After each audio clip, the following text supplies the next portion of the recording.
छोटा सा सांवला सा मुस्कुराता हुआ बालक कान्हा। पिछले कुछ दिनों से कोई भी गोपी अपना मक्खन सुरक्षित नहीं रख पा रही थी। कोई चोर उनके मटकों तक पहुंच जाता और सारा मक्खन चट कर जाता। सभी को शक था कि यह काम कान्हा और उनके सखाओं का ही है, लेकिन उन्हें पकड़ा नहीं जा सका था।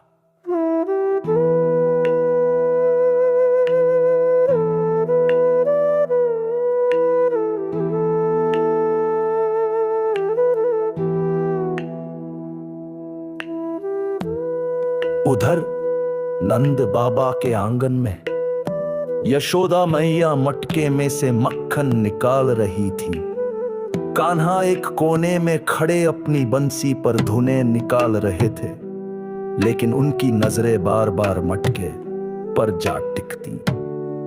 मैया, आज मक्खन कितना सुंदर लग रहा है, कान्हा ने मीठे स्वर में कहा। यशोदा मैया मुस्कुरा दी। हाँ बेटा, तुम्हारे लिए ही तो बनाया है, थोड़ी देर में तुम्हें खाने को दूंगी। पर कान्हा का मन तो अभी से ही मचल रहा था। उन्होंने एक योजना बनाई। जैसे ही यशोदा मैया किसी काम से अंदर गई, कान्हा ने चुपचाप एक छोटी सी स्टूल उठाई और मटके के पास रख दी। उनकी चंचल आंखों में एक विशेष चमक थी। वे स्टूल पर चढ़े और अपने छोटे से हाथ मटके में डालने की कोशिश करने लगे। तभी पीछे से एक आवाज आई, कान्हा, ये क्या कर रहे हो?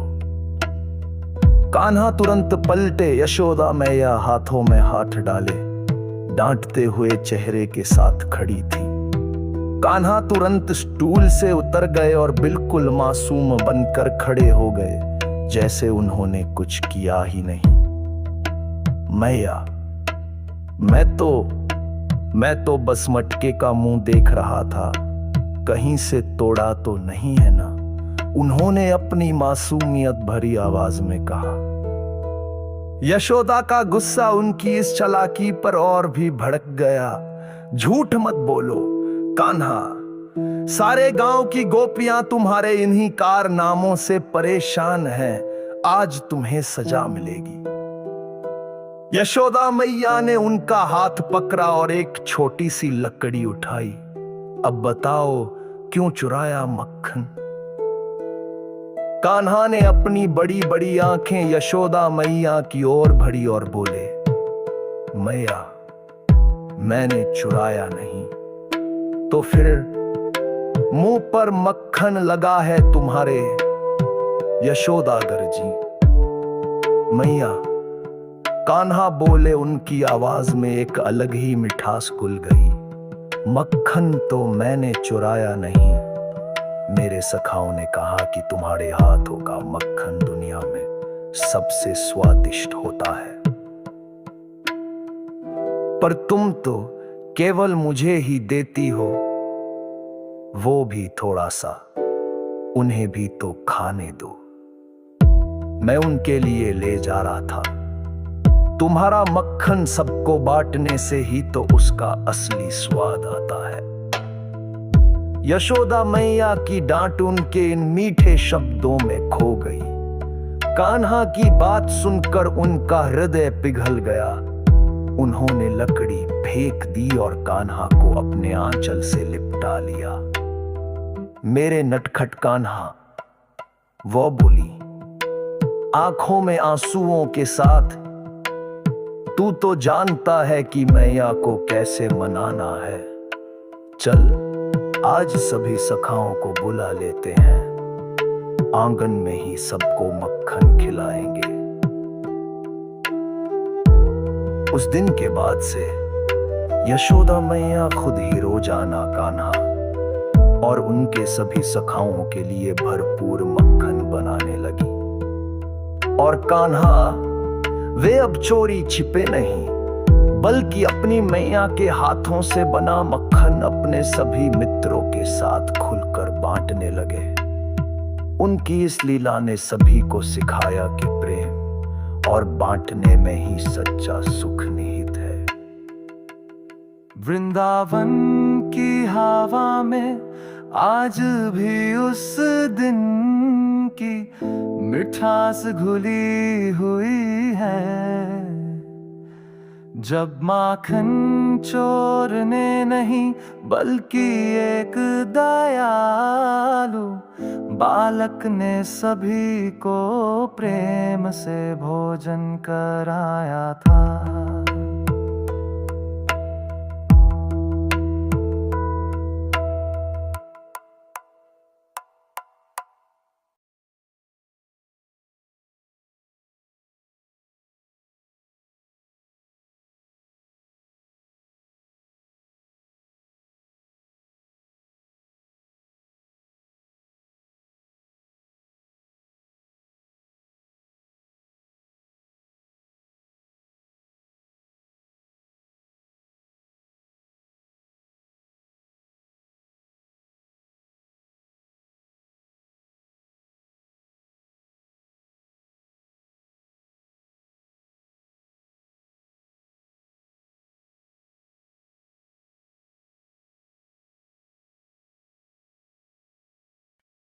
जरूर यहां कृष्ण के बाल लीलाओं की एक मधुर कहानी है। माखन चोर की मासूमियत वृंदावन की सुबह सूरज की पहली किरण के साथ ही शुरू हो गई थी। यमुना नदी की लहरों पर सुनहरी आभा बिखर रही थी और हवा में मधुरमयी खुशबू तैर रही थी। गोपियां अपने अपने घरों से निकलकर दही मथने और मक्खन जमाने में जुट गई थी। लेकिन आज उनके चेहरों पर एक अलग ही चिंता थी। कारण था एक छोटा सा सांवला सा मुस्कुराता हुआ बालक, कान्हा। पिछले कुछ दिनों से कोई भी गोपी अपना मक्खन सुरक्षित नहीं रख पा रही थी। कोई चोर उनके मटकों तक पहुंच जाता और सारा मक्खन चट कर जाता। सभी को शक था कि यह काम कान्हा और उनके सखाओं का ही है, लेकिन उन्हें पकड़ा नहीं जा सका था।